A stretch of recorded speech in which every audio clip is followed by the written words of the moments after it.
Hello everyone, I am Dr. Hemabindu, Senior Consultant at Birthright by Rainbow Hospital. So we all know that third trimester of pregnancy is very crucial for baby's growth monitoring. So how can baby's growth is monitored? We routinely do this by routine clinical examination, monitoring the mother's weight gain and growth scans. Of all the criteria, growth scan is the main tool on which we depend upon for monitoring a baby's growth. So coming to what is the growth scan?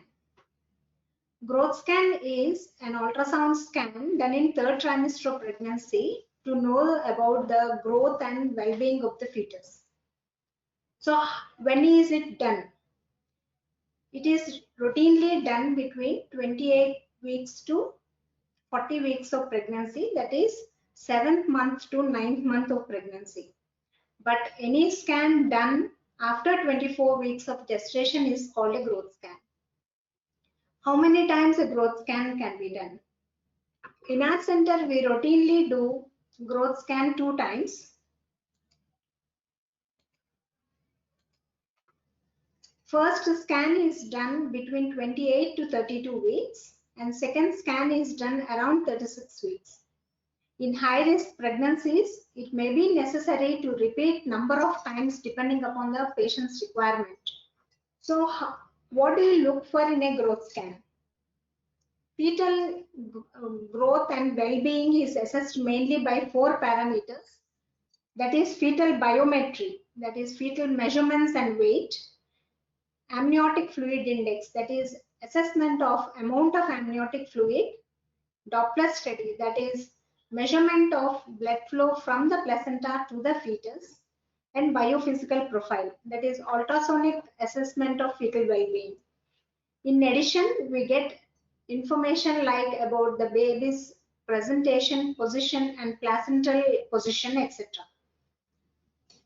Now we'll discuss about each parameter, how it helps in assessing the growth. First, coming to the fetal biometry. In this, baby's measurements like head measurements, trunk measurements, and long bone measurements are noted and plotted on a graph, and it is compared with the average growth curve. So it reflects where the baby stands. Example, if the measurements of the fetus fall in and around the 50th centile of the growth curve, it assures that the baby is on the average growth that is appropriate for that period of gestation. If the baby's measurements fall below the 10th centile, it reflects that there is growth compromise. That is, the baby is small for that period of gestation. If the baby's measurements fall above the 90th centile, it reflects that the baby is large for that particular period. In other words, the baby measurements give an information about the deviation in growth early enough that we can evaluate further and find out the cause. Example, we can discuss about small for gestational age babies might be seen in poor nutrition of the mother, high blood pressure, or some placental pathology. So correction of diet with protein, high protein and good amount of liquids helps to improve the fetal weight. In like that, control of blood pressure with medication, salt restricted diet, and adequate rest helps in improvement of fetal growth. In large gestational age babies, it indicates a warning sign that mother sugar should be monitored. Next, coming to the amniotic fluid index. So good amount of amniotic fluid is a sign of good fetal well-being and also reflects good placental function. In some cases, very low amniotic fluid, it reflects that there are some fetal anomalies like related to the kidney, and also it reflects placental pathology which needs further evaluation to take a decision on delivery. Large volumes of amniotic fluid also reflect fetal anomalies, and also it is a warning sign to monitor the mother's blood sugar levels. The third factor is the Doppler study. So the blood flow from the placenta to the fetus reflects placental function, and also gives an information about the impending fetal growth. If the blood flow to the fetus is restricted, is compromised, it is a warning sign that there will be impending growth, compromised growth in the fetus in the coming months. So adequate steps to be taken according to the Doppler study. In high-risk patients like high blood pressure or placental pathology, close monitoring of the fetus with the Doppler study. We can repeat the Doppler study weekly once, or daily Dopplers, or alternate day Dopplers depending upon the patient's condition, and it will help us in deciding the time of delivery and ultimately save the fetus. The fourth factor is the biophysical profile. The fetal well-being is assessed with ultrasonic assessment of the fetus, and which is complemented with the NST, that is the non-stress test. The main aim of biophysical profile is to pick up fetal hypoxia, that is less oxygenation of the fetus, and to take a decision regarding the delivery. So usually biophysical profile is done after 32 weeks, but in high-risk cases it can be done anytime after 24-26 weeks of gestation. In this biophysical profile, five criteria are taken into consideration, like fetal heart rate, fetal movements, fetal breathing movements, fetal muscle tone, and amniotic fluid index. So each criteria are given a score of 2, and any score more than 8 out of 10 indicates that the fetus is in good condition. Score less than 6 indicates that there is fetal hypoxia, that is less oxygenation to the fetus, and it warrants for further evaluation and probably decision for delivery. And a word about NST. NST is non-stress test. It is mainly done, the main criteria is, it is taking a fetal heart tracing when the baby is not under stress.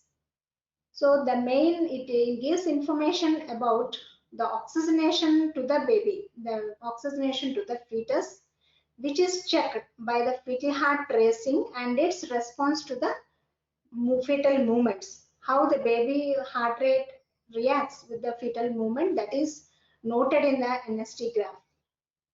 So finally, in monitoring the growth of the baby in the third trimester of pregnancy, of all, the growth scan is the main tool for monitoring, and we decide, and management of the high-risk patients is dependent upon the growth scans. Thank you. If there are any doubts, you can just proceed for questions. You can type your questions if there are any questions regarding the topic. So there is a question, when 7th month starts, how frequently there should be movements of the baby? I mean, in 7th month, I mean, we count in weeks, the gestation is counted in weeks in medical terms. But anytime after 24 to 26 weeks, it is counted as 7th month in the common man language. Movements are monitored just on a whole in 7th month. Movements should be counted or can be counted after entering into 9th month, which is more appropriate at that point of time. But overall movements, if they are good enough, and if specifically to be mentioned, if there are 3 movements after a meal, that is good enough. Placental position, regarding to decide about the normal delivery, placenta should be placental position should be into the upper part of the uterine segment, what is called upper uterine segment, which favors more normal delivery. But if the placenta lies in the lower uterine segment, that will be a hurdle to the normal delivery. Sometimes even planned cesarean section is to be taken because of the placental position if it is right on the birth canal, that is the cervical os. So, but the placental localization and positioning is done naturally, which is not in our hands. So we need to just monitor and localize the placenta with the growth scan. That's it. You have all the facilities for testing. Can you suggest to doctors working in the rural area and they feel mother needs to further tests in the hospital? So routinely, if 2 scans are done in a pregnant woman at the third month and the 5th month, those 2 scans are good enough. And if the facilities are not available in the rural setup, I think clinical examination, close weight monitoring of the mother will be good enough for an experienced obstetrician to take it forward for the delivery. Growth scans are usually done between 7th month and 9th month. If there is no fixed time when it should be done, but routinely we do it between 28 to 32 weeks. That is 7th month one scan and entry of 9th month is the other scan. In rural setups, clinician is the bed judge as if they are doing scan, so the clinician judge to be taken appropriately. So mild fetal cardiomegaly is identified in a growth scan, and that should be monitored closely. If there is any increase in the size of the cardiomegaly, or if it is done in a bigger center, probably fetal cardio ecography can be helpful for further diagnosis, and a fetal cardiologist advice can be taken for the follow-up of the baby, and if needed, postnatal workup will help us. So regarding the diet in third trimester, mainly the pregnancy diet should contain mainly 3 components, that is more of protein, more of liquid, and more of fiber. So for baby's growth, I think protein diet will help us in a better way. So milk, egg, dry fruits. If you are non-vegetarian, non-veg. If you are vegetarian, soya milk, soya protein. This will help us to add on to your protein diet, which helps in baby fetal growth. The pregnancy diet, high fiber should be taken because the pregnancy hormones like progesterone will lead to high grade of constipation, which should be avoided and taken care with good diet roughage, that is a high fiber diet. And good amount of liquids also help to solve this problem. And good amount of liquids also increase the blood flow to the placenta, and in fact, blood flow of the baby is increased. When more than 3 liters in a day are taken, it will help to improve the blood flow and ultimately helps in maintaining the amniotic fluid as well as good growth of the fetus. Regarding advice for the doctors in rural setup, I think minimum 2 scans should be screened for, and if there is any deviation, they should be referred to a higher center. In non-high risk cases, they can manage with the clinical examination and further followed up. So diet regarding rise of hemoglobin. If iron levels are low, if hemoglobin level is low, we can improve with diet as well as with iron supplements. Iron supplements prescribed by your doctor, and high iron rich food should be taken, which is green leafy vegetables every day to be included, and dry fruits, dates, anjeer, and carrot, beetroot, jaggery. All this will help to improve the hemoglobin levels. So precautions to be taken for normal delivery, I think you should be constantly under supervision with a doctor. Normal delivery is only to be mentally prepared for. From the patient's point of view, we should be giving adequate time during the delivery process, and you can do some exercises to make you fit and take the threshold, take the stress of the normal delivery. Juices can be taken, especially without sugar. That is the best thing, like fresh fruit juices can be taken. But if there is any history of diabetes, fruit juices to be avoided. So amniotic fluid is assessed according to the period of gestation. For example, around 32 weeks of gestation, that is beginning of 8th month, it should be around 14 to 16 centimeters if we count in the 4 quadrants. But it is not like a hard and fast rule. According to the baby's development, according to the baby's growth, the range of amniotic fluid is to be assessed for that particular period of time. So if amniotic fluid is more, chances of preterm delivery are there. So you should be careful in your movements and activity, and proper advice from the doctor is advised. Sudden movements, high traveling, all to be avoided if amniotic fluid levels are more. And more importantly, the sugars should be monitored. What is normal kick count? So fetal kick count is mainly done in the 9th month of pregnancy to have a close monitoring of the baby's well-being, because we have weekly checkups with the doctor, but rest of the week is monitored by the mother herself. So usually we tell the mother to count fetal movements after a meal, which should be minimum of 3 movements in a 1 hour time after a meal. If she can maintain that chart, 3 times in a day are counted after each meal. If 3 movements after a meal are there, that indicates that baby is at a good end. Baby's weight to be increased with good protein diet, as I told you, a good amount of liquids, as well as adequate rest in left lateral position. That means lying down on the left side of the hand helps to improve the baby's blood flow, and in turn helps to improve the baby's weight. Nutrition food, in the sense, as I told you, protein food, liquids and fiber to be included in your diet. Milk, eggs, dry fruits, non-veg, fruits, green leafy vegetables and good amount of liquids. So 27 weeks amniotic fluid of 9 is something to be of concern. It indicates that the amniotic fluid values are low.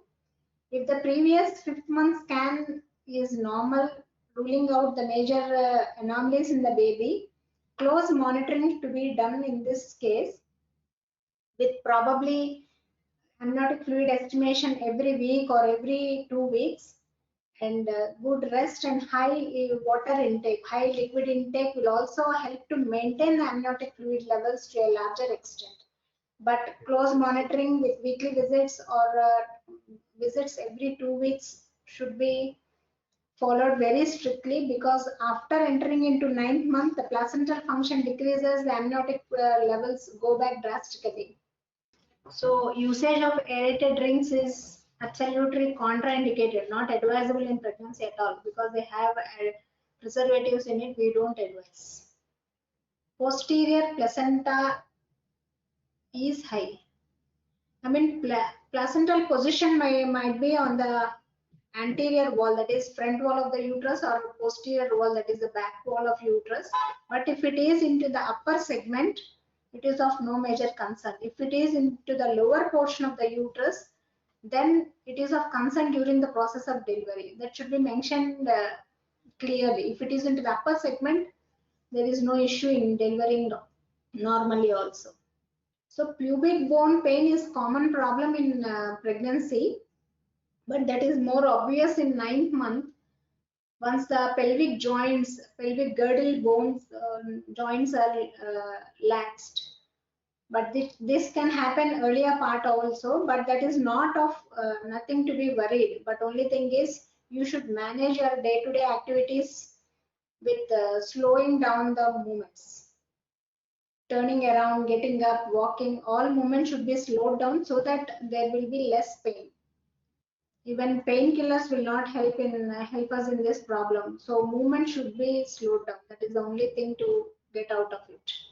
Normal delivery should be, I mean, it is not like an assuring thing who will have a normal delivery, but from doctor side, from patient side, we need to give adequate time and trial to have a normal delivery. Number of things come into role when during the delivery process. Baby's position, uterine contractions, birth canal, number of things. So It is not one single thing that helps for normal delivery. So from patient's point of view, you should be prepared mentally and physically to have a normal delivery, mental preparation to wait for long hours and to take the pain. Physically, you should be fit to undergo all the physical strain which we will have in the normal delivery process. From doctor's point of view, we will definitely give adequate time to deliver you normally. So iron and calcium supplements are given from second trimester till delivery and even post delivery also, because if there are any loopholes in our diet, this iron and calcium will pop up for maintaining of the hemoglobin and giving the calcium supplement. So it should be continued till delivery and post delivery also. Prenatal yoga helps to keep you fit, that you can do when the placental position is into the upper segment. But if the placenta is into the lower portion of the uterus, definitely physical exertion is to be avoided to avoid complications. Yeah, it is a known fact that iron tablets give you clay colored stool. Nothing to worry, because the excess iron which is not absorbed into the blood is excreted to stool, that you need to get prepared. So most of the questions are related to normal delivery only. I give you one suggestion. Just be under the supervision of a good doctor. That's it. Let the decision be taken by the doctor, your obstetrician. Normal delivery, everyone are very keen on normal delivery. That is a good sign. But multiple factors come into role during the process of delivery. So don't be too much stressed out about the delivery process. The outcome is more important, whether it is normal delivery or C-section. Baby should be healthy, mother should be safe. That's it. Any physical exercise for 15 to 20 minutes is advisable to keep you fit and active. So it might be yoga, prenatal yoga, or it might be a routine walk for 20 to 30 minutes. So whichever is feasible and whichever is convenient for you, and however you take it, you can do it to keep you fit and flexible to take the stress of delivery. So in any pregnancy, the placenta formation happens where the baby gets implanted initially. It occurs naturally, so the placental position is not predetermined. It might be into the anterior wall or posterior wall, upper segment, lower segment. The position of the placenta is known in the 5th month scan, what is called anomaly scan, done around 19 weeks of gestation. So if it is into the lower portion, proper care and avoiding physical exercise should be done to avoid bleeding in the pregnancy. And as the pregnancy advances, the placenta moves up into the upper segment and we will be out of risk. Mostly it moves upwards. If the placenta is totally into the lower portion sitting onto the birth canal, then it is called placenta previa, which is a high risk case, which should be under constant supervision, and you need to go according to your doctor's advice. Even the position of the baby, presentation of the baby, it might be head down position or breech position, where we call head is into the upper part and breech buttocks area is into the lower portion. The position of the baby is more important once you enter into 9th month. So 9th month, that is roughly speaking a 36 weeks gestation, what position or presentation the baby takes, that will be continued till delivery. There will not be very much changes in the position and presentation of the baby. So previously in 7th month, 8th month, whatever position is there, that is not of concern for us. So myomectomy is done 2 years back, and the chance of normal delivery they are asking. So the surgery, where it is done, where is the fibroid located, that is more important. If the fibroid is big enough and into the proper muscle of the uterus, there will be risk in giving trial for normal delivery. That should be considered and then taken a decision.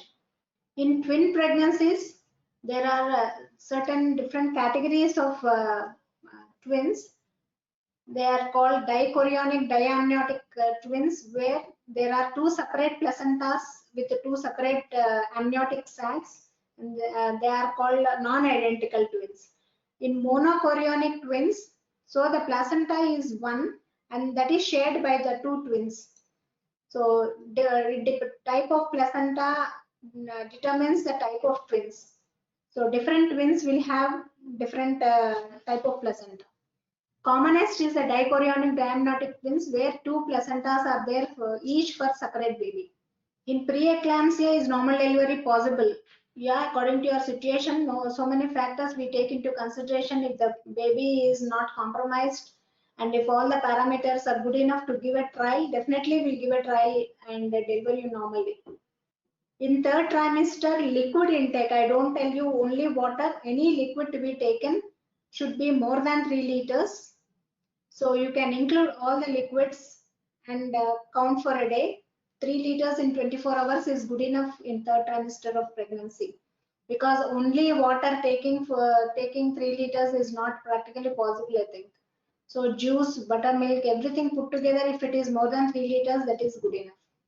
So pregnancy after a fibroid surgery is a bit risky, but we need to see where the fibroid is being operated, size of the fibroid operated, size of the fibroid scar, fibroid surgery scar. All these factors are taken into consideration before giving a trial. So natural pregnancy after hysteroscopy and laparoscopy, it is like any other pregnancy. You can expect normal healthy baby and you can expect a normal delivery, nothing related to your laparoscopy or hysteroscopy. It is not under high risk pregnancy. So if there are any associated complications related to pregnancy, then we need to look into. Otherwise, natural spontaneous pregnancy after a surgery is like any other pregnancy. Yeah, placental position is into posterior and into high means it indicates into the upper segment. So that is a most common or more common position of the placenta. Nothing, no risk is associated with the position of the placenta. Good to know that after hysteroscopy and laparoscopy, 25 weeks of pregnancy, I think you will proceed further and you'll have a normal delivery. We wish to deliver you normally. So monitoring of the baby or fetus is in two ways. That is done by doctor when you go for a checkup, and to be done partially by the mother herself, because taking good diet, liquids, rest also helps in baby's growth, and she should monitor whether she is gaining weight, and if there are any complaints like swelling of the feet or decreased movement, she should report immediately to the hospital. That helps to more close monitoring of the fetus. And especially in 9th month, monitoring of the baby by fetal kick count, how I explained 3 movements after a meal 3 times in a day. That is the best way to monitor very closely till delivery. That reflects or it helps in earliest pickup of any stress to the baby. In high-risk patients like high blood pressure, any placental pathology, growth scans are the mode of close monitoring, where sometimes we do daily Dopplers to see the compromised blood flow to the baby and take an early decision regarding the delivery. And number of babies are saved with close monitoring with Doppler study. Foot massage or leg massage, it will help for pain relief, but not in any other way other than that. So preeclampsia is a condition where there is high blood pressure in pregnancy, so that we cannot get rid of as you want to. It is a body genetic nature which reacts to pregnancy. Each individual's body reacts in a different way to pregnancy and pregnancy hormones. Some people might develop high blood sugars, some people might develop high blood pressure. You cannot change your body reaction. So it is only a preventive medicine which will postpone the onset of high blood pressure or which will help to manage the high blood pressure. So we have now number of modes to pick up at a very early stage. So third month scanning will give us a warning sign that your blood pressures are going to shoot up in later months. So starting a drug called Ecosprin, it will maintain the blood pressure at normal levels almost till delivery. It is like a very helpful drug. So if blood pressure rises also, it will be in the later months, which will not affect the baby's growth if it is used till 9th month of pregnancy. So definitely if there is risk for preeclampsia, Ecosprin is the drug of choice and you need to continue till 36 weeks of gestation. So delivery in COVID scenario seems scary, nothing to get scary. If you have symptoms, we'll do a test and we'll deliver you safely in a COVID center, nothing to worry. And post delivery, when baby is evaluated for COVID status, and we'll take care of it. Mostly in our experience till now, babies are safe, and mothers are also who are COVID positive who had delivered are also safe. Nothing to get scary. You need to deliver a healthy baby, that we will take care. Don't worry. So I think regular checkups, antenatal checkups starting from conception will help to pick up any deviations in the growth of the fetus and help to manage till delivery. So important scans are, first is that third month scan, that is called NT scan, where chromosomal defects are picked up along with the blood test and the scan measurements, and mother's age are taken into consideration. And the second important scan is the anomaly scan done around 5th month, that is 19 weeks, which picks up the structural defects in the fetus. If these two scans are done, that means baby is almost like healthy, and after the 20 weeks of gestation, only the baby's size will be growing, so fetal growth to be concentrated and focused, and with good diet and rest and good supervision by a doctor, that will be taken care. And growth scans will help us to see any deviation is there. So Boostrix injection is the DPT Tdap injection, which includes vaccination against tetanus, diphtheria, and whooping cough. It can be taken in the third trimester, any time after 28 weeks, before 36 weeks. That is the ideal time to boost, to pass on the benefit to the baby also. Flu vaccine is routinely given in pregnancy as a part of pregnancy vaccination, including the tetanus vaccination. It can be taken any time in the second trimester after 24 weeks of gestation. One single dose can be sufficient. It is not compulsory, but it is routinely given in a routine schedule. Thank you, one and all. I think this session is something informative for you regarding growth scans. Thank you.